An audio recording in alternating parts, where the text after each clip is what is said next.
Yes, this is called, these are, it's called Whimsical Short Stories of Life in Charleston. I don't know how whimsical they'll be, but I'll read it the way. And these short stories were written by Bill Stevens and edited by his wife, Ann. They live in Daniel Island, a suburb of Charleston, South Carolina. They enjoy reading, writing, giving back to their community, and spending time with their 4 children and 10 grandchildren. So, I'll wait till everybody gets settled.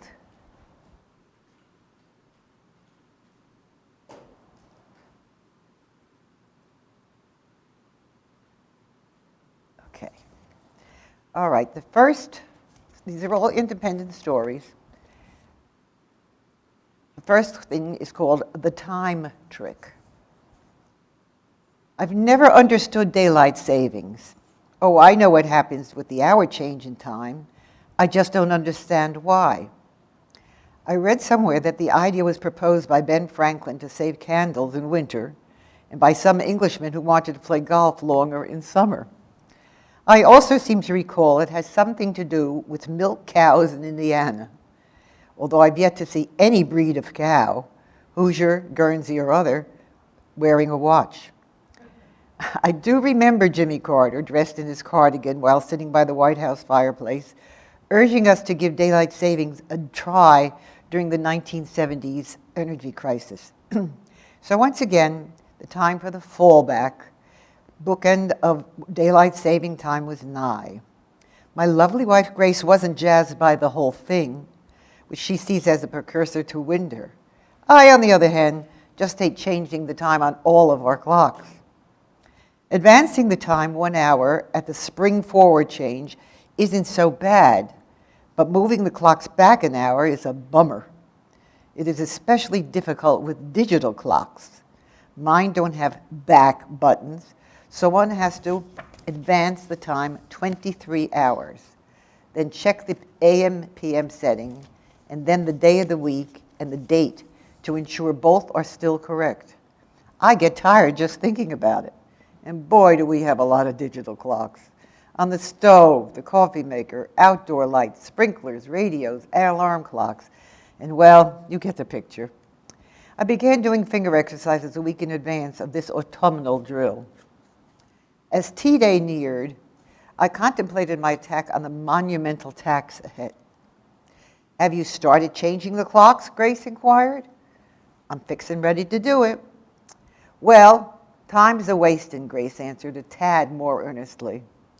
I poured some Maker's Mark over ice and sat down to ponder the problem. Bourbon has magical powers to facilitate pondering. Sure enough, a few sips produced the desired epiphany.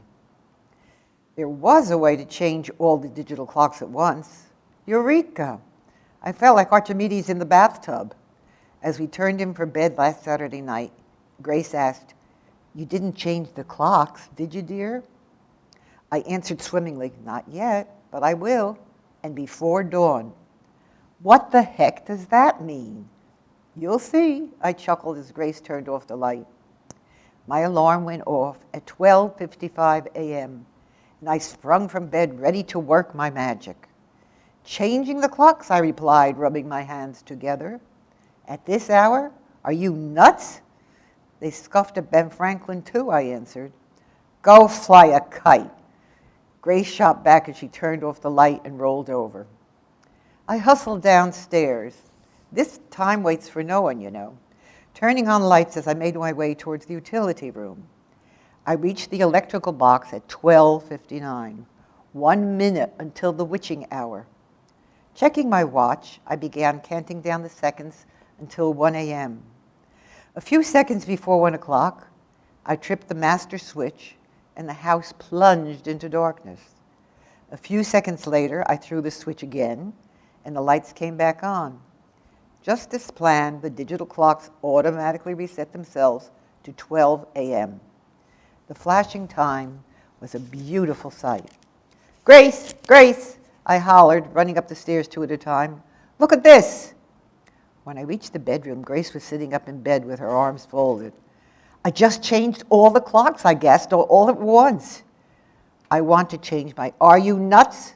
to "You are nuts," she declared. No, I'm not nuts. Look at the clock. See what time it is. It is after 1 o'clock in the morning, Grace said slowly and emphatically. Right, but look at the back. It says 12:02. Isn't that neat? I squealed. Grace just stared at me. Feeling like a professor at MIT, I explained how the clocks had all reset themselves to 12 a.m. when the power was shut off and then turned back on again at 1 a.m.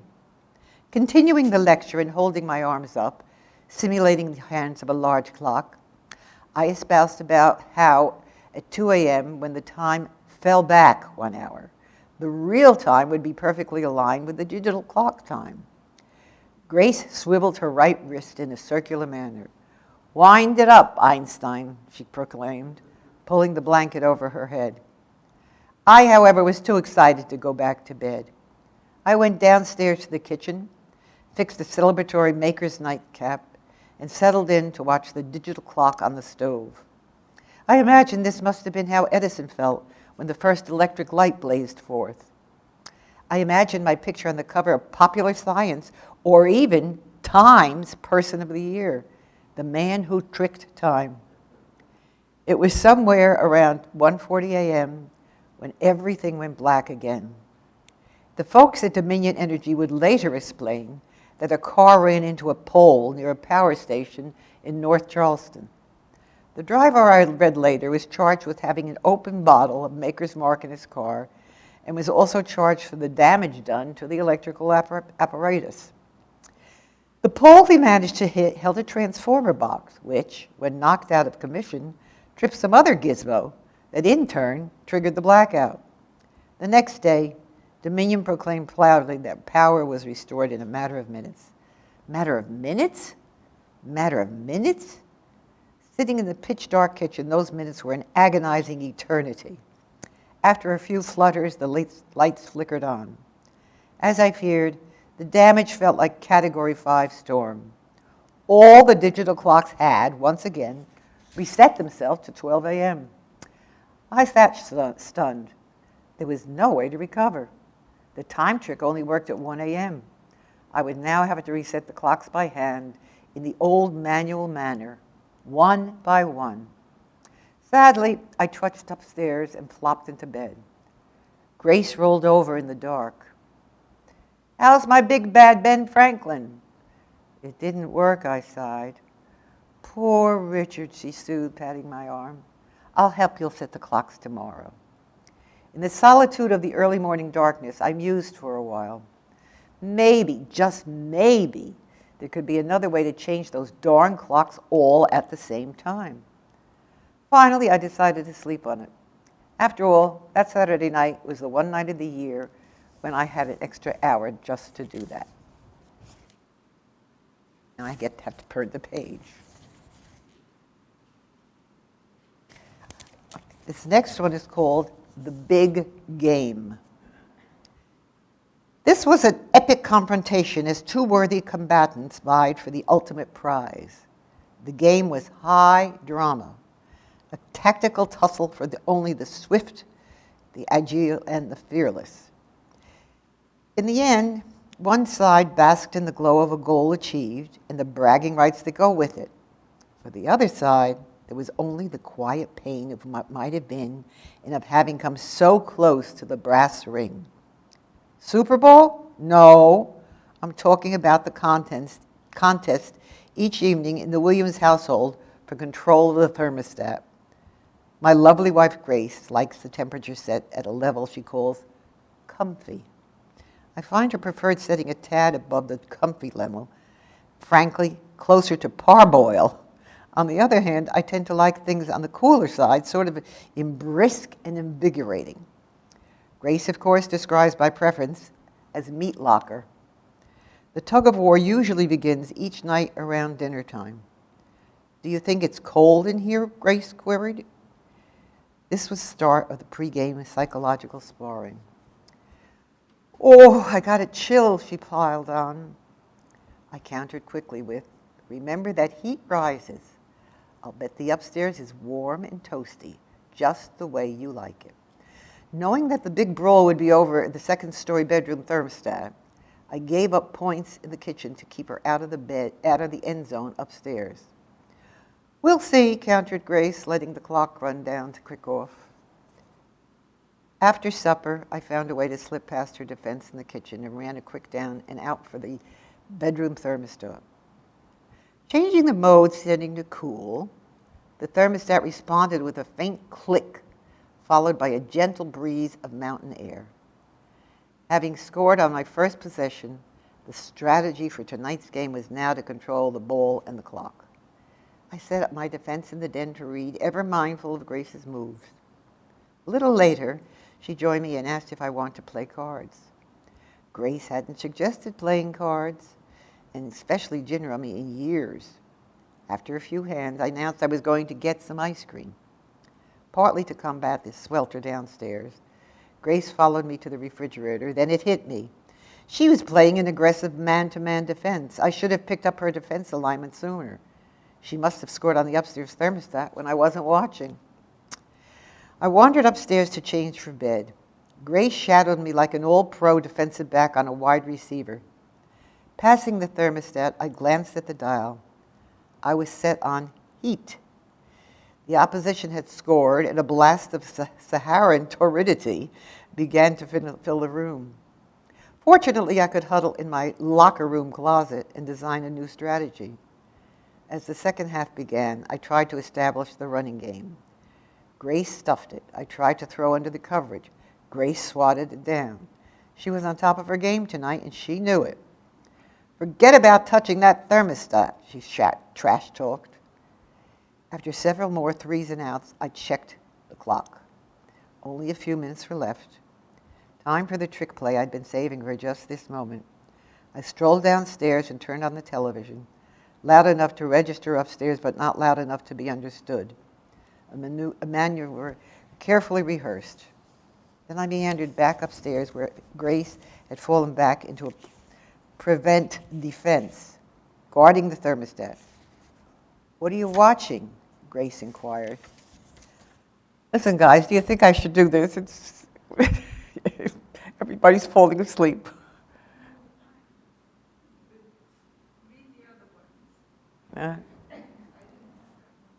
Okay. Okay. Okay.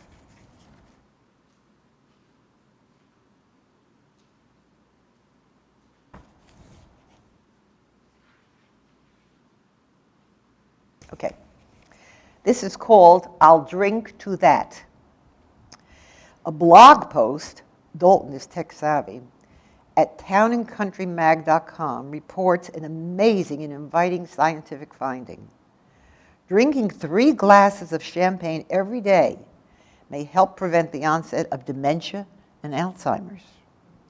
Professor Jeremy Spencer, tip of the glass to this guy, and a team at Reading University, a property in Monopoly, I think, carried out experiments on rats. The good professor described the results as dramatic. This news could not come to the Williams household at a better time. Here are 2 reasons. First, we are rapidly approaching the holiday party season, when my lovely wife Grace reminds me not to overserve myself. Now I can comfortably assure her that those extra glasses of bubbly are my contribution to medical research. Second, Professor Spencer's breakthrough holds out the hope that champagne may one day replace you-know-what as a de rigueur superfood. Yes, say it with me, kale. The first time several years ago that Grace plopped some kale in a place in our household, I stared at the pile of greenish-purple plant life and quipped, "Is this food for humans or rabbits?" "Nobody likes a smart aleck," she replied. "Try it, it's good for you." I have come to learn that "it's good for you" also translates to "it doesn't taste good." And bitter kale fits this axiom perfectly. I poked with my fork at the strange leaves. They looked vaguely familiar. Where had I seen them? Then it hit me. Years before, I saw this in a supermarket produce department. It was the stuff used to separate fruits and vegetables from one another.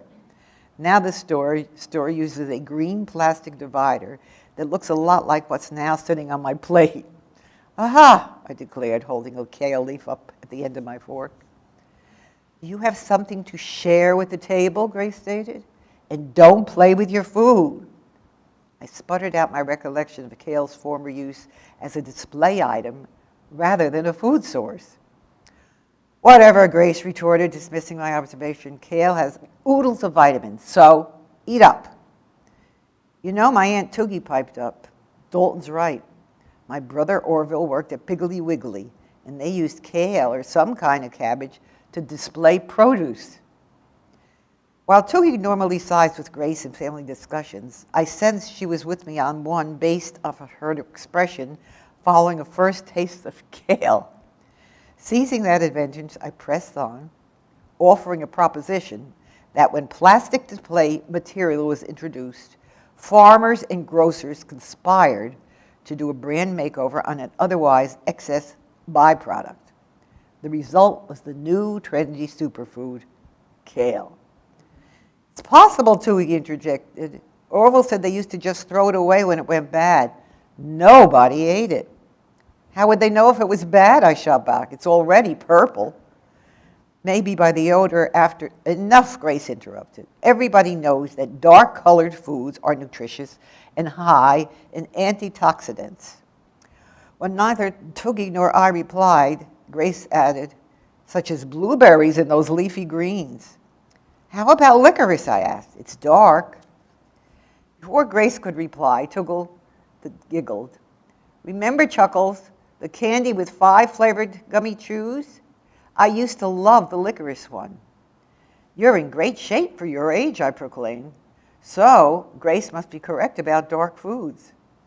By the way, the licorice Chuckle was on the far right. Wasn't it right? No, it was in the middle. But bet you it was on the right. What's the bet? Loser has to eat the winner's kale. You are going down, Toogie boasted, reaching for her cell phone. Let me Google Chuckles. A moment later, she explained, yeah, baby, and thrust the phone at me. The screen displayed a photo of Chuckles with licorice smack in the middle of a line of 5 colored treats. Here you go, health boy, she chortled. Laugh if you will, Grace sighed. If you want to learn something useful, Google the vitamin contents of kale. A short time later, Toogie replied, score 1 for Grace. Looks like kale is high in vitamins A, C, and K, especially K. One serving of kale has nearly 700% of your daily record amount of vitamin K. Toogie peered at my plate and added, or around 1,400% for a double dose like Dalton has. Grace smiled. Toogie grinned. Finally, I asked, excuse me, but doesn't vitamin K help with the blood clotting? Yep, Toogie replied. I'm no doctor, I continued, but it strikes me that if one ate a serving or 2 of kale every day, eventually their blood would have a consistency somewhere between strawberry preserves and spackle. That does it, Grace declared, setting down her silverware. I'm just trying to serve healthy meals here, so I'll make you a wager. You find a food as healthy as kale, and I'll serve it. Which brings us back to the present and my newfound hero, Professor Jeremy Spencer. He and his team, conducting their study on the salutary benefits of champagne, now hope to move on to trials involving pensioners. Sign me up. Heck, move the entire experiment to Daniel Island. It's full of retirees. I'll bet a bunch of them will be glad to guzzle champagne for the good of medical research. We will welcome Professor Spencer and his colleagues with open arms, hoisted flutes, and nary a leaf of kale.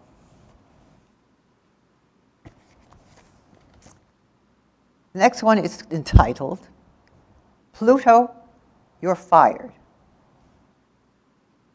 As you probably have read, the International Astronomical Union, not the punk rock band of the same name, but a band of scientists who met in Prague last week. They voted to establish a new classification of planetary bodies. While the rest of the world focuses on mundane stuff, such as war, hurricanes, and the new baby to be for Britney Spears, The AU debated the galactic question of whether Pluto should be counted as a full-bodied planet. These IAU space cadets ruled that the first 8 planets in order of distance from the Sun are the only members of the solar system worthy of the title planet. Pluto, number 9 in the old batting order, is now a member of a new category called dwarf planets. To add to the confusion, the IAU included 2 additional dwarf planets and tens of thousands, but hey, who's counting, of objects termed smaller solar bodies. So how many planets are there? 8? 11? Thousands? Apparently the answer is no longer 9 as we were taught in school. What a kick in the asteroid. Most of all, I feel poorly for Pluto. Okay, so it's smaller, its orbit isn't as circular, and it takes longer to orbit the Sun compared to the remaining 8 planets. But we can surmise what happened. Good old steady Eddie Pluto, not bothering anyone, just plodding along, the tortoise in a galaxy of hairs. Then bam! Another victim of corporate downsizing. Some terrestrial titan higher up on the constellation chain decides 9 planets are too many. 8 is all the budget can support. Out of mind Pluto. Works hard all its existence, never complains, never think it knows it is demoted down the planetary org chart. Clean out the corner office, which is reserved for planets, the solar system big shots, and take a cubicle in the dwarf planet bullpen. Sayonara, Pluto.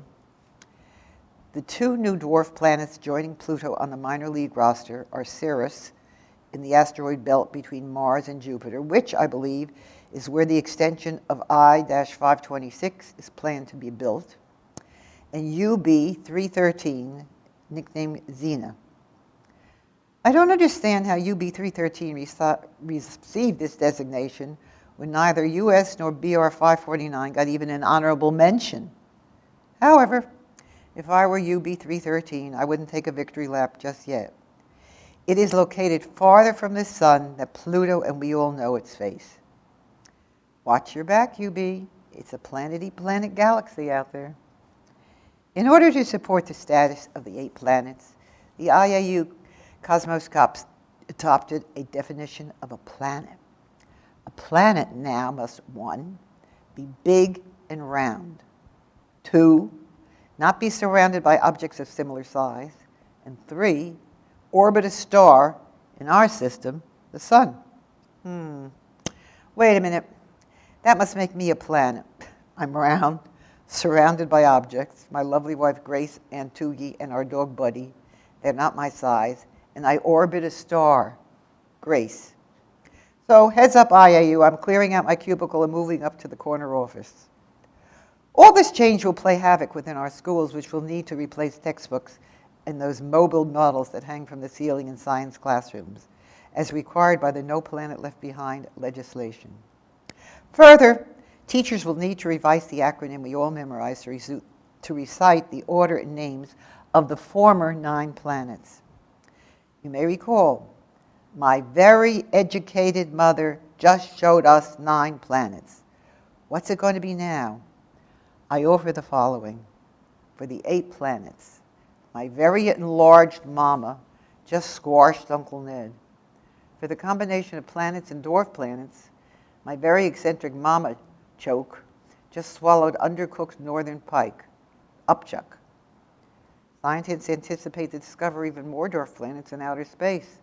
The final frontier, strange new worlds, new life, and new civilization, where no man has gone before.